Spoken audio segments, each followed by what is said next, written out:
ताज्या बातम्यांसाठी महान करेला सबस्क्राइब करा आणि बेल आयकॉनला क्लिक करा। कोल्हापूरच्या पद्मराजे मतदान केंद्रावर मतदान रोखलं। बोगस मतदान होत असल्याच्या कारणावरून शिवसेनेच्या कार्यकर्त्यांचा वाद।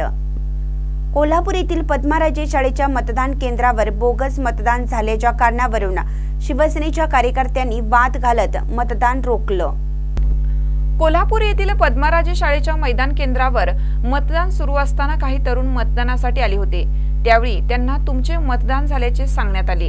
त्यानंतर त्या तरुणांनी हुज्जत घालून आमचे मतदान झाले नसताना मतदान होते कसे असे म्हणत वाद घातला व तेथे सुरू असणारे मतदान बंद केलं। यावेळी काही काळ वातावरण तणावाचं झालं होतं। पोलिसांना पाचारण करून या प्रकरणाची चौकशी करण्याचं आश्वासन दिल्यानंतर वातावरण निवळले।